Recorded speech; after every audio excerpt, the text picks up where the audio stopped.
નમસ્કાર, આપ જોઈ રહ્યા છો નેશન પ્લસ ન્યૂઝ. હું છું આપની સાથે હેતલ ભગત.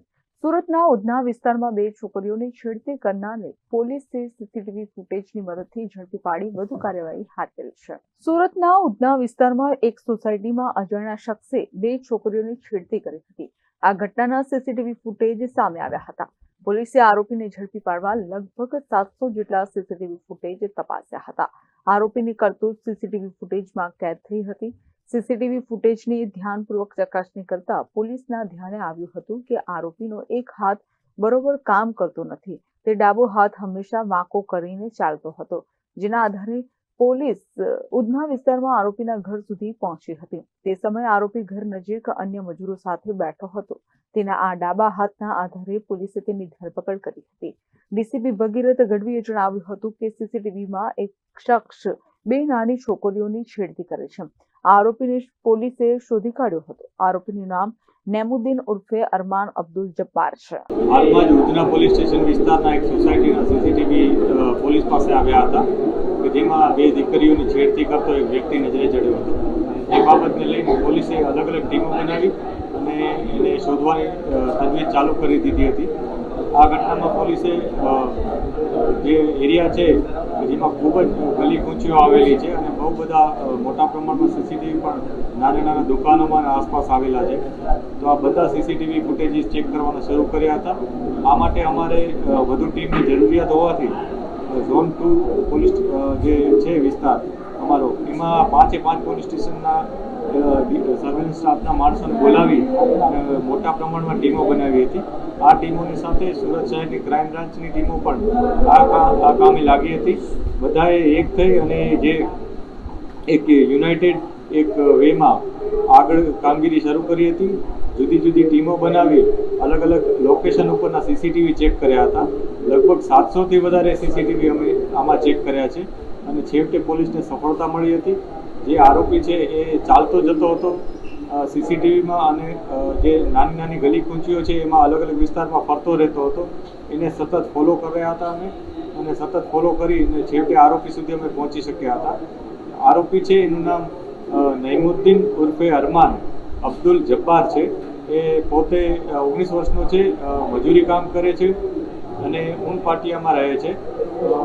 આરોપી અગાઉ આ પ્રકારના કોઈ હરકત કરી છે કે નહીં, અથવા આ પ્રકારનો કોઈ ગુનામાં સંડોવાયેલો છે કે નહીં, અથવા અન્ય કોઈ ગુનામાં સંડોવાયેલો છે કે નહીં, એ તમામ તપાસ પોલીસ કરી રહેલ છે. જે નજરે જૂના લોકો છે એના સ્ટેટમેન્ટ પણ અમે લઈ રહ્યા છીએ અને આરોપીને કાયદાકીય રીતના કડકમાં કડક શિક્ષા થાય અને જે દીકરીઓ છે એ લોકોને ન્યાય મળે એ માટેના અમારો પૂરો પ્રયાસ છે અને ઇન્વેસ્ટિગેશન પણ એ જ રાહે અમે આગળ વધારીશું. 24 કલાક કામગીરી એક પણ અધિકારી ભૂલ્યો નથી. કઈ રીતની કેટલી ટીમ બનાવી હતી, કઈ રીતની કામગીરી કરી? આ જે ટાસ્કિંગ હતું અમારા માટે જે આરોપીને પકડવાનું, એ ખૂબ જ મોટું હતું. કેમ કે જે આરોપી હતો એ લગભગ 24 કલાક પછી એની વિગતો અમારી પાસે આવી હતી. કેમ કે 24 કલાક પછી આ વિડીયો પોલીસને આપવામાં આવ્યા હતા. એના પેરેન્ટ્સ પણ અથવા એમના જે ભોગ બનનાર હતા એ લોકોએ શરૂઆતમાં કોઈ જાણ નથી કરી, જેથી પોલીસે પોતાની રીતના આગળ વધી અને એમનો સંપર્ક કરી અને આ સીસીટીવી મેળવી અને આગળની કામગીરી શરૂ કરી હતી. 24 કલાકનો આ અંતર કાપવામાં અમારે ખૂબ જ મોટી ટીમની જરૂર હતી, જેથી અમે લગભગ 70થી 80 પોલીસ કર્મચારીઓની ટીમો આમાં લાગી હતી. જેમાં અમારા ઉધના પોલીસ સ્ટેશનના બંને પીઆઈશ્રીઓ, આખો સર્વેલન્સ સ્ટાફ, આ ઉપરાંત ગોડાદરા, લિંબાયત, સલાબતપુરા અને ડિંડોલી આ અન્ય 4 પોલીસ સ્ટેશનના સર્વેલન્સ સ્ટાફના માણસો આમાં જોડાયા હતા. આ ઉપરાંત વધુ મદદ માટે સુરત શહેરની ક્રાઇમ બ્રાન્ચની ટીમો પણ આમાં જોડાઈ હતી. આજે સીસીટીવી ફૂટેજ ચેક કરવાના હોય છે, એમાં આરોપી નાની ગલી કૂચીઓમાં ફરતો હોય એટલે ઘણીવાર ટાઈમિંગમાં પણ ઇસ્યુ થતા હોય, એટલે એને અમે સતત ફોલોઅપ કરી એને નેરો ડાઉન કરી અને છેવટે આરોપી સુધી પહોંચ્યા હતા. આરોપીને આઈડેન્ટિફાઈ કર્યો, એને એ કોણ છે એ જગ્યા વેરીફાઈ કરી અમે, અને પોતે ઊન વિસ્તારમાં રહેતો હોવાથી ત્યાં સુધી પહોંચવામાં પણ અમને